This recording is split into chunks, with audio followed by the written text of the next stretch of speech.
abakinnyi ikibuga buriya ni icy'abakinnyi ntabwo ari icy'umutoza cyangwa umusifuzi ariko nta iyo wikoresheje ibyo wishakiye ntumenye igihe wagikuriwemo rero bakiniye mu kibuga nabi bakoreramo ibyo batakabaye bakoreramo kiriho nicyo bazira nicyo bagiye kuzira icyo bagiye kuzira none ibyo bakoze bitari gukorwa n'ibihe ibyo bakoze bagoretse impano y'Imana bundi birabango nukahanura uko yategetswe bose bahanaga uko bategetswe noneho nahariya mu byakozwe n'umwe kabiri harabango nuko buri muntu wese avuga urwo rurimi nk'uko yahawe kuruvuga ntabwo ariko barimo kubikora bo barimo kuhanura uko bitegetse barimo kuruvuga nk'uko bashaka cyangwa nk'ibyo barushakamo abahanuzi basabiye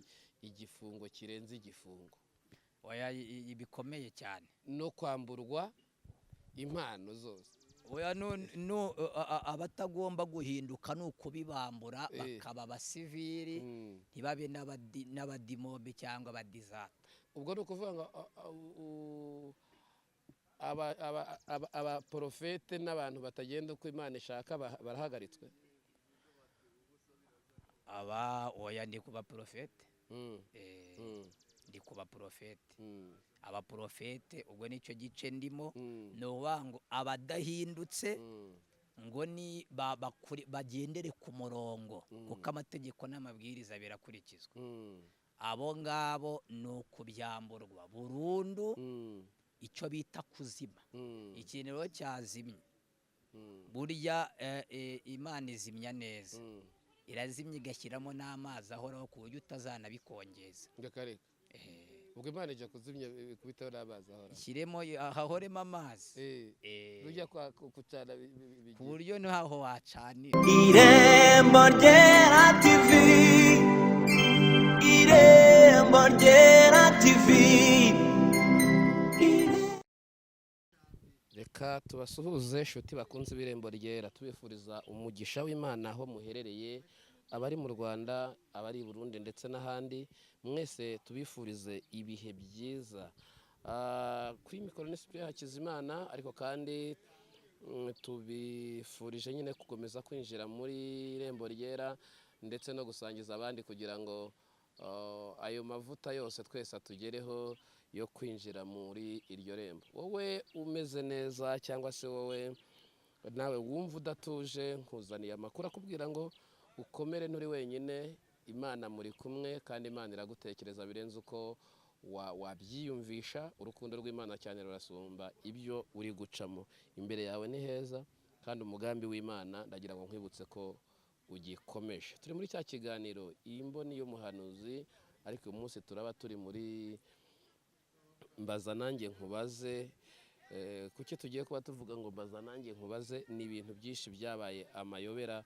ngiye kubaza uyu mukozi w'Imana mudukurikire kandi muze gusangiza abandi iki kiganiro ariko mbere yuko twinjira mu kiganiro reka atangira twibwira hanyuma dukomeze twanzike n'ikiganiro cyacu cy'uyu munsi Imana ibaha umugisha izina rya Yesu amazina ni Profete namba 9 iryo zina ni iryo ndimo gukoresha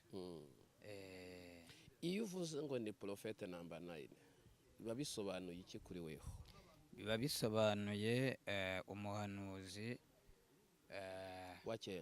wa cyenda kandi hirya y'icyenda nta wundi mubare ubayo habaye imibare hirya y'icyenda haba umubare ubwo ushatse kuvuga ko uri umuhanuzi wa nyuma ku buhe buryo mu buryo bw'uko ndaguha urugero buriya Yohana yari umuhanuzi wa nyuma kuko yahanuye nta wundi wahanuye nyuma ye ahanura Kristo ahitaza buriya Yohana umuhanuzi urutabaye sana abandi bose kuko yahanuye Yesu ahitaza ariko we ntiyahanuye ahubwo yaje avuga ko ari ijwi yari ijwi ribanjirizuza ry'urangurura avugira mu butayu ahantu hari amatwi y'abantu batumva cyangwa yumva bakumvirana ni ukuvuga ngo ahantu mvugira ko yari umuhanuzi ni uko we yaje ari ijwi rije gusohoza ibyo abahanuye bose. ubundi bavuga ko ni integuza ya Yesu. Yes. ntibamushyira muri kadire y'abahanuzi, ahubwo ni integuza. Ni integuza. kuko yategurizaga Yesu ko aje. bivuga iki rero? Niba wari wabona imodoka zitwara abanyacyubahiro, hari imodoka y'integuza yerekana ko inyuma hari indi. rero nawe yaravuga ngo jyewe ndanababatirisha amazi, ariko uzaza azabatirisha umwuka n'umuriro. uzaza hanyuma yanjye. ikintu cy'ubuhanuzi wumva uzaza hanyuma yanjye. oya, ni ukuvuga ari inyuma. ari inyuma. uri inyuma waraza ameze gutya. ariko ntitwari twamushyira muri, ariko nabyo biramukwiriye, biramubereye. Twinjiye mu kiganiro cyacu, iryo zina warikuye he? waryiswe iki? kuki ari ryo ukunda kuba wakoresha kurenza amazina yawe y'umwimerere? iryo zina impamvu ari ryo ndimo gukoresha ni uko ari ryo niryo Imana irimo kunkoresherezamo mu buryo bwa mesaje cyangwa umuhamagaro. cyangwa niryo ushaka ko rizamuka? oya, ndimo ndazamura Yesu. urimo urazamura Yesu. iyo tuganira ngiye kukubaza, nyine ndakubaza nk'umunyamakuru, iyo umunsi izina ryawe riri gutunguye rikaba namba 9, ariko kuri pasiporo bagasanga aho uri Bosco cyangwa uri iki, abantu babitekereza bate? Abantu babitekereza ko ari izina ry'akazi. izina rero ry'akazi ritandukanye n'izina rya kavukire. kuki wubaka iry'akazi kurenza iryawe bwite? tujya tubona ba generali, tujya tubona ba marishari, tujya tubona ba perezida. ikintu bisigaye nkunda no kukivuga, naje nkitekereza mu mutwe ariko sinakivuga. hari abantu benshi bakunda ko babita ngo ba mama kanaka, ba mama anje, ba mama gutyo. ariko naje kugenzura asanga nta mudamu wiyubashye uri ku rwego rukomeye wavuga ngo ni Minisitiri Mama Diane. ntabwo bibaho. burya iyo wambuwe amazina yawe y'umwimerere uba uri kumanuka mu ntera. ntabwo uba ukigaragara. ariko nyine kuki ushaka ko ari ryo rizamuka? kuko ngiye nk'ubugeni nitwa Sipiriye, ni naryo ushaka ko bamenya. irindi rikaba Hakizimana. ngaho kugira kano kanya nuko buriya hari ikintu kiba giheje ikindi agaciro. aho ngeze, aho mvuye n'aho ngeze magejejwe n'ibi ngibi mvuga. kandi ni ukuvuga ngo nta nteruro itagira titire. titire rero ni iryo zina. ni ukuvuga ngo niyo rogo. rero ni rogo y'ibimpesha isura cyangwa ibingeje aho ngeze. ubwo ni Prophete 9. Prophete number 9. ushaka kumenya Prophete 9 ajya hasi abakadekiriva Prophete 9 wavutse ahangaha, ariko amazina y'umwimerere ninde? y'umwimerere ni Gisagara James. ubwo ni uvuga ngo n'umuntu w'Iburasirazuba ukureba ashobora kuba ati rero si umuntu ko tuzi ko ari James ariko tukaba ari 9. ari ntagahita agira, ariko ubu ngubu nibura ubwo araza kumenya ikindi kintu. araza kumenya ko ubuhanuzi bwawe bufite izihe ntego? ushaka ko abantu babiki? ubuhanuzi cyangwa ikimana impagurukirije muri uyu murongo w'ubuhanuzi, icya mbere ni ukugorora ibyo abandi bagoretse. ikindi ni ugutoborora ibyo batobye. kandi ntabwo babitobeye mu mbwa cyangwa ihene, babitobeye mu bantu. urumva ko nje kugira ngo Imana inkoreshe ntoborore cyangwa mpindure cyangwa ngorore ibyagorekewe mu bantu. ariko biciye muri uyo ndakubaza utekereza ute ko byagoramye ubibonera he ko byagoramye imyaka yawe iracyari mike ariko wasanze ibyo bintu ariko biri kuki ubitekereza ko byagoramye impamvu byagoramye ni uko dufite umurongo tugenderaho birabanga umubabirize inzira z'abakera arizo muca rero impamvu byagoramye ni uko ibisigaye bikorwa ntawe bihuriye n'ijambo cyangwa abatubanjirije kuki ushaka gukurura ibya kera ukabyambika ikinyejana cya none kandi ibinyejana bihindagurika kubera yuko Yesu uko yari ari ejo na n'uyu munsi ni kare udahinduka n'Imana ariko amasisitemuzi yandi yose ashobora guhinduka ariko ari kugana ku ntego runaka ubwo ndashaka kuvuga iki kera abantu bandikishaga ibiti abandi bakandika ku ntuza ku mabuye uyu munsi tugeze ku mpapuro nazo ntizigikoreshwa tugeze ku makopiyuta ariko wowe urimo uraza ngo urashaka kugorora ibyagoramye ariko ugarura ibya kera bitakigezweho muri iki gihe ibya kera mvuga ntabwo ari igishushanyo ahubwo ndavuga umwuka wakoreraga mu ba kera kuko ntuhinduka uracyari wa mwuka wera umwuka wa kera n'uw'ubu bitandukaniye hehe ese uraza kuwugorora ute niba umwuka atari wo uwohereza ni ukuvuga ngo kano kanya iki tukimenya yuko ntitumye ubwo ndatumwe wango rero hirya y'ibyo mvuga undi guhanura ni uguhanura ariko ibintu bifite ubyohereza cyangwa ubigaba rero kano kanya njyewe ntago nje kubigorora ahubwo ibona yuko bitarimo kugenda nk'uko byakabaye bigenda iyo niyo ije kubigorora ariko inciyemo twemera ko ibintu koko bishobora kuba byaragoramye ariko bitewe n'imboni umuntu ashobora kubibonamo kuko hari igihe ushobora kubona ibintu ukabona byaragoramye ariko ariyo mboni yawe wifuza ko bimera biti umuhanuzi ubundi ni umuburizi cyangwa araburira aburira ubundi umuhanuzi cya mbere abera amaso aba abereye maso ubugingo n'umubiri ni ukuvuga ngo kano kanya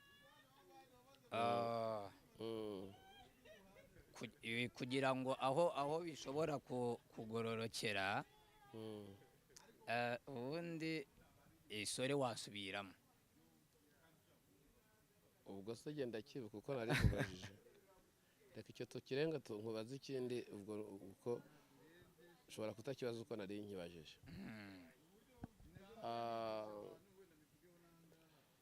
Profete wari urimo uvuga ati ndi umuntu Imana ihagurukije ngo ngorore ibyagoramye ariko nanjye nari nkubajije ngo urashaka ko bigororoka bikamera bite ko bishobora kuba bigoramye kubera imboni yawe ni ukujya babiganisha abantu ku gakiza bikundisha abantu ejo ndashaka ko mbere y'uko nkubaza ku bijyanye n'agakiza no kumbwira ku batagafite urampa ibimenyetso bigaragaza umuntu ufite agakiza unambwire n'undi bigaragara ko adafite agakiza umuntu rero ndahera ku utagafite umuntu utagafite ntabwo aba yemerewe agatanze kabiri utamwemera nta nubwo akora ibyo ashaka agakora n'ibyo ngibyo n'ibyo oya nari mvuze ibimenyetso biranga umuntu ufite agakiza cyangwa n'utagafite ni ukuvuga ubundi Bibiliya iravuga ngo dore ibimenyetso bizagendana n'abizera bazarambika ibiganza ku barwayi bakire bazahumura impumyi bazakora ibintu bikomeye. Ibyo ni principe, ni amahame agaragaza abantu ko bizera. ariko nanone ibyo nabo bihuriye n'agakiza. Nyine ubwo nibyo ndakubwira, nibyo nkubwira. None narisanze kuvuga ngo noneho rero ukuvuga ngo hariho abantu badafite agakiza. Icya mbere ni abasambanyi, ni abajura, ni abagome, ni abicanyi, ntibumvira, ntibizera, ntibakundana, bahora bifuza ikibi. Ibyo ni ibimenyetso. Noneho ubwo opposite y'ibyo ni ukubona ufite agakiza, ubwo we araba anyuranye n'uwo, ni uwizera, arakundana, arubaha, arumvira, akunda igihugu, akunda itorero, akunda abasenga, gutyo. Ibyo ni byo nari nteze kumubwira, ariko tubisimbuke ko n'ubundi ndabivuze. Ni ukuvuga ngo uyu munsi turimo turabona abakozi b'Imana, ari nacyo wari wanavuze ngo tugarure umwuka wa kera, dutekereza ko bakorana n'izindi mbaraga. Hari abuzi bakorana n'izindi mbaraga. Ni ukuvuga ngo ni imbaraga zitari iz'umwuka wera, ni imbaraga abantu bacisha, ni imbaraga abandi bantu bambara twazita pirate. Wowe hari abuzi? Aya ntabwo nzi, ahubwo mbona ibibagaragaza. Ibyo bakora biragaragara. Ni nk'ibihe? Icya mbere, umuntu wese ukundisha abantu isi kuruta ijuru, ubwo butumwa ni ikindi, ntabwo ari ubutumwa. Kabiri, umuntu ukiza umubiri akibagirwa ubugingo, uwo nawe iyo mbaraga ntabwo ari iy'Imana. Ko Yesu yarabanga ukwizera kwe kuragukijije, ibyaha byawe urabibabariwe, yakizaga umubiri agakiza n'ubugingo. Rero abantu barimo abaciye izo mpano, akiza umubiri bikaba birarangiye, ibindi by'ubugingo ntabwo birebaho, kuko ntabwo ari byo yatumwe. Gusa wenda mu mboni yanjye nuko mbitekereza, ni kwa kundi tuba dusangiye ibintu, kuko niba turi bane ntabwo turi bujyane ubutumwa bumwe. Irabwira ati nkohereje mu majyepfo, urababwira iby'ubuhinzi. Nkohereje mu majyaruguru, urababwira ukuntu ibirayi wabitubura. Nkohereje iburasirazuba, ubabwira uko bahinga ibitoki n'uko bari bworora inka. Nkohereje Bugesera, uraza kugira gutya. Bivuga iki rero? Uyu muntu ashobora kuba ari umuhanuzi, Imana yaramutumye kubwiriza abantu kwifata neza, kuko n'umwuka wo kwifata neza nawo ni sawa. Aya wowe ntuwemera? None ko washokoje neza. Ubu ngubu ko uri umuhanuzi mwiza ugaragara neza imbere, nuko washokoje. Kandi icyo nacyo nakakikubwira, gusokoza biragukerereza. Ntabwo byagukerereza. Oya, biragukerereza. Kuko biba bigukerereza, urabona ko uba ufite fresheri, urasa neza, kuko ukaba ukwiriye. Ubwo icyo wagendereye kubikora ni ukugira ngo umuntu wese ubona umuhanuzi abone ko umuhanuzi asa neza, atari umuhanuzi wa feki, kandi banubahe n'uwagutumye. Icyo ukora ni cyiza, ariko ntabwo wavanga ugiye ngo ni umuhanuzi n'ubundi by'isi si nyirimo, ngo ntabwo tuzero fote ntucongesha. Nk'ubwo ni ukuvuga ngo wowe uri umuhanuzi wo mu cyerekezo, kuko wahagarara imbere y'abami, wahagarara imbere y'abakomeye. Kubera iki? Kubera ko wamaze kumenya, wamaze kuba ivaze itwara ubutumwa, ariko ubutwaye ari mu bintu byiza. Njye sinemera ko uvuze ubutumwa bubwira abantu gusa neza ko nawe yayobye, kuko njyewe iyo ndebye ubutumwa bwa Yesu, focus ya Yesu, abantu ntago barakora analyze ngo barebe ngo Yesu yari afite iyihe papasi muri evangelization. Yari afite ibintu bitatu. Daboro yari ari kwigisha abantu iby'ubwami bw'Imana. Yes. Ababwira ko bazava mu isi bakajya mu ijuru. Gatatu, kabiri, yigishaga abantu kubaho neza. Kubaho neza. kubaho neza. gute kandi yarabakuye n'aho bari Aburetse ubanze wumva ukuntu yabigishaga kubaho neza. Iyo yigishije kubaho neza ni igihe umuntu umenya ko yiriwe mu giterane ariko akeneye kurya. ubu ni kwa kubera amaso n'umubiri nyine ubwo yigishije iki? Yigishije kubaho neza no kubana neza. Yavuze ngo abantu twibashorera bagende, twibagenda ngo abigishwa baraje aramubwira ati nimubwire aba bantu basezerere batahe, kuko bari barebye ku masaha. Undi aravuga ati ntabwo twakwiriranwa n'abantu ngo tubasezerere batariye. Aravuga ati kandi ni mwebwe mubagaburira, izo ni inshingano zanyu, nicyo nabatoreye.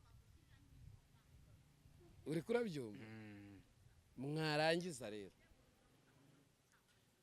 uko yabikoze arabizi, ariko ubwo nari nkwereka ubutumwa bwa Yesu. yego uri kurabyumva? kubaho neza ni kubaho neza. Icya gatatu kwari ukubohoka. Ubutumwa bubohora.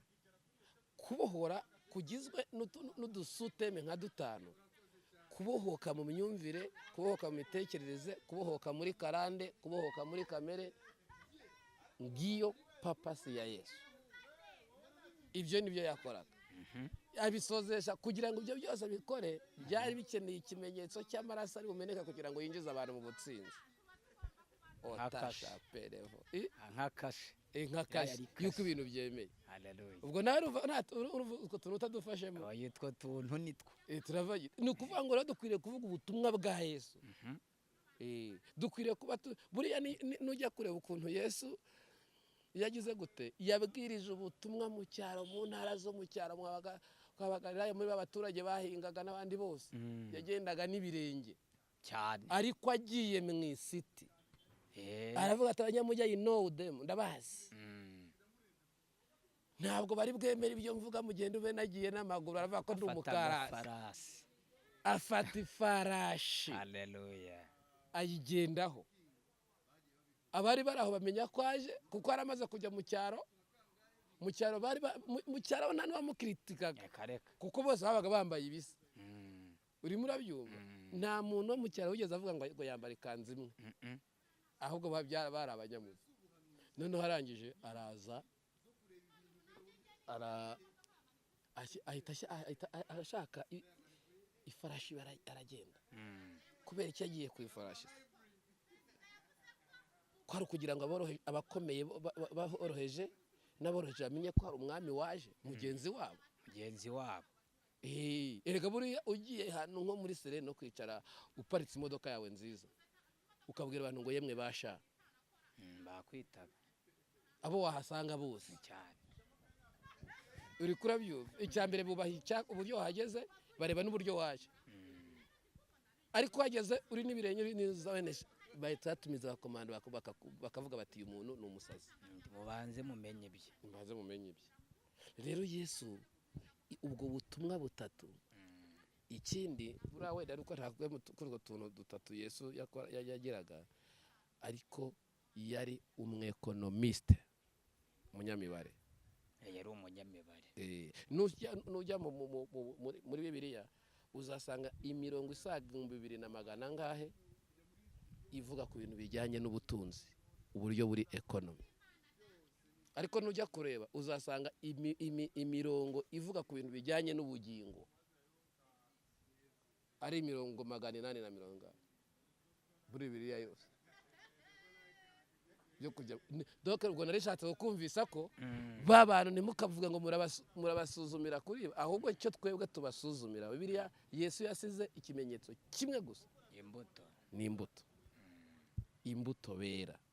Ibyo bakora niba bashaka ko Imana yamamara cyangwa naba ari kwiyamamaza iwabo. Kuko ndaguha urugero, nujya mu rusengero rw'umuntu ugasangamo ifoto ye, ruzaba ari urwe. Ariko nusangamo umusaraba, aza ari kwamaza umusaraba wa Yesu, kuko niyo tsinzi yabera. Twagiye wowe rero ubyumva ute mu bimenyetso nawe watekereza? None njye ntabwo turi bwemeranye neza Mm. ubivuze neza kuri Yesu Mm. kuko indyo yose igira gurupe Mm. hari ibiryo bitera imbaraga Mm. hari ibiryo byubaka umubiri Mm. hari n'ibiryo by'uburinzi birinda umubiri Mm. ni ukuvuga ubundi iyo niyo ndyo yuzuye Mm. rero no mu mwuka cyangwa muri uyu murimo Imana ntabwo yaguhamagara ufite indyo imwe ufite indyo utuzuye Mm. ntabwo bishoboka Mm. baniguhamagara wujuje ibisabwa Mm. indyo yawe yuzuye itera imbaraga iyubaka ubugingo ndetse n'iburinda ibyo byose rero byose bikorera muri wa muntu Mm. kugira ngo afashe abantu b'Imana Mm. kano kanya rero ntabwo wambwira ngo umuntu niba guhera mu gitondo abantu birirwa barimo guhimbaza gusa Mm. nta jambo bari bwumve ry'umusaraba ngo umbwire ngo uwo muntu arimo arajyana abantu mu ijoro ntabwo mu ijoro uzasimbuka ngo ugere uzajyana Oya, ntabwo abantu bose bategetswe gukora ibintu bijyana abantu mu ijoro. abo rero ubwo nyine ni ikindi gice bari mu kindi gice Yes. Impamvu nkubwira ngo ntabwo bategetswe kujyana abantu bose mu ijoro ni uko hari ushinga idini ari bizinesi yesi yo gushaka amafaranga. ahubwo ubwo ni na Yesu nawe rega ni Noneho hari bivuga iki Mm. buriya biri bidukundira tuzaganira ukuntu n'ikigo gishinzwe ubuziranenge Mm. kigenda mu mabutike Yes. kikaraba ko hari abantu bose bari gucuruza ibintu bitarangije. Yes. Ubu uyu munsi dukeneye umwuka wera ngo agende mu mabutike cacu. Hallelujah. Areba abantu bari gutanga ibintu byabaye byataye garanti. Ibya forode. N'ibya forode. None izo sengera zifunga cyangwa afunga akanwa kaji gutyo. Niko bimeze. Ubwo rero icyo gihe twikomereze tugenda twiganirira muri iyi mihanda. Iyo ubona abahanuzi ubona ari izihe ngaruka bateje mu gihugu cyangwa mu itorero? Guhera mu gihugu abahanuzi bateje ingaruka ikomeye kuko barimo kuzamurira abantu depression na stress. Ni ukuvuga ngo babaye kimwe mu bibazo byugarije igihugu. Kubera iki? Niba perezida wacu avuga ngo umutungo w'igihugu ni abantu ukaza kujagarika abantu, ni ukuvuga ngo uba urimo wangiza umutungo, ahubwo hakabaye ugira ahantu ushyirwa. Ubasabiye igifungo? Oya, igifungo ntabwo gihagije. Ikindi ubona kigeretse kuri icyo cyaba ari iki? Ikintu cyaba kigeretse kuri icyo ubundi ndi Imana ntabibambura. Bakamera nka Samusoni amaze kogoshwa ngo yikubise yumva ntabwo bigikora. Aho ngaho iyi modoka yagendaga yabibyiye muri parikingi. Uri Imana wabibambura? Ntabibambura. Niyo solution wafata iyo munsi urufashe ibyemezo, aho waba wicaye nk'ufata ibyemezo wafata icyemezo cyo kubibambura? Nagoragoza abemera kugoragozwa bakisubiraho, kubera yuko buriya nta kuyoba utayoboka. Hanyuma rero abakomeza kandi gukomeza inzira y'ubuyobe abo bakayikurwamo burundu. None ndagomba ndakubaze wowe mu mboni yawe ntukwiriye kuba utekereza ko hari ibintu bikwiriye kuba mu buryo bwo gusenga, bwo kuba wavuga ati reka mbahamagara ahubwo nongere nkore ikintu cyitwa kubigisha? Abahanuzi bo bakeneye usibye Mwuka Wera niwe muyobozi, ariko bakeneye umuhanuzi mukuru uko ba Yesaya ba Ezekiyeli ba Danieli bahozeho. turamukura he Uyu muhanuzi abe weho abe nayini namba nayini rwose njyewe ndabyakira kandi mba mbona ariho bigana. ugiye kuyobora abahanuzi bose muri iki gihugu ndabayobora abo mu gihugu ndetse n'abo hirya y'igihugu ndabayobora kuko maze kubona yuko ibipapuro cyangwa ibyangombwa ibingemerera biruzuye. ugiye kuyobora none ko abantu uyobora bose babasabiye igifungo ni nako titire umuyobozi w'abahanuzi ku rwego rw'igihugu yabasabiye igifungo. bakojeje iki bakojeje iki ni ukuvuga ngo buriya n'ubwo umukinnyi ikibuga buriya ni icy'abakinnyi ntabwo ari icy'umutoza cyangwa umusifuzi, ariko iyo wikoresheje ibyo wishakiye ntumenye igihe wagikuriwemo. rero bakiniye mu kibuga nabi bakoreramo ibyo batakabaye bakoreramo, kiriho nicyo bazira, nicyo bagiye kuzira, nicyo bagiye kuzira. none ibyo bakoze bitari gukorwa n'ibihe? ibyo bakoze bagoretse impano y'Imana. bundi birabango nukahanura uko yategetswe, bose abahanuraga bahanaga uko bategetswe. noneho nahariya mu byakozwe n'umwe kabiri haravuga ngo nuko buri muntu wese avuga urwo rurimi nk'uko yahawe kuruvuga. ntabwo ariko barimo kubikora, bo barimo kuhanura uko bitegetse, barimo kuruvuga nk'uko bashaka cyangwa nk'ibyo barushakamo. abahanuzi basabiye igifungo kirenze igifungo, bikomeye cyane, no kwamburwa impano zose. abatagomba guhinduka ni ukubibambura bakaba abasivili, ntibabe n'abadimobe cyangwa abadizata. ubwo ni ukuvuga ngo abaporofete n'abantu batagenda uko Imana ishaka barahagaritswe. ndi ku baporofete, ndi ku baporofete. abaporofete ubwo nicyo gice ndimo, ni ukuvuga ngo abadahindutse ngo ni bagendere ku murongo kuko amategeko n'amabwiriza birakurikizwa. abo ngabo ni ukubyamburwa burundu, icyo bita kuzima. ikintu rero cyazimye burya Imana izimya neza, irazimya igashyiramo n'amazi ahoraho ku buryo utazanabikongeza. ubwo Imana ijya kuzimya kubitaho n'amazi ahoraho, ishyiremo hahoremo amazi, ujya kucana ku buryo ntaho wacanira. isi irashize none bararangiye.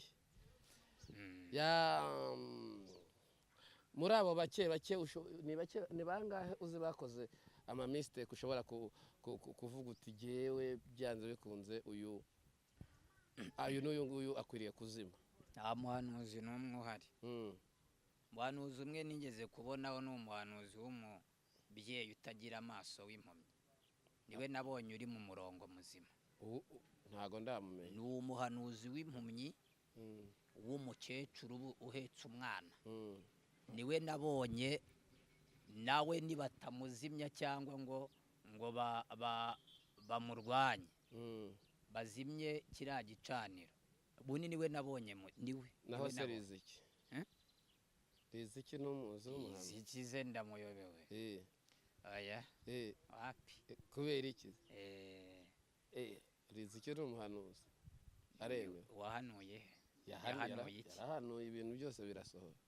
oya nta muhanuzi uhari. reka tugushimire rero kubw'ikiganiro cyiza uduhaye. turagira ngo n'ubundi udushyire imbere y'Imana. abifuza ko wabasengera n'iki turaza kubaha aderese zawe. Yesu aguhe umugisha.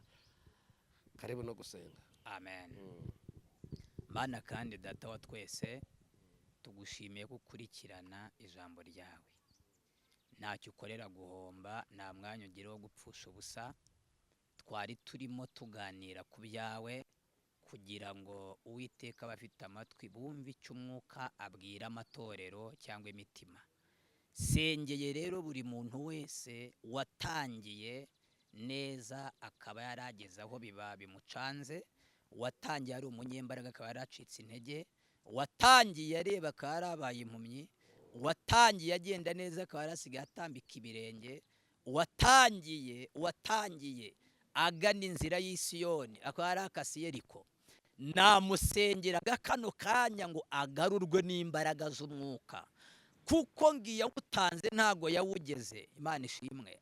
Ndakubashye rero uyu mubyeyi, uyu mugabo, uyu musore, uyu wese wari ukurikiye izi kamera, wari ukurikiye iki kiganiro, nasengaga ngo umuhindure igikoresho kizima kandi ugiye gukoresha iby'umumaro igihe nk'iki ngiki cy'imperuka, kugira ngo Satana mware kandi Imana yacu yunguke.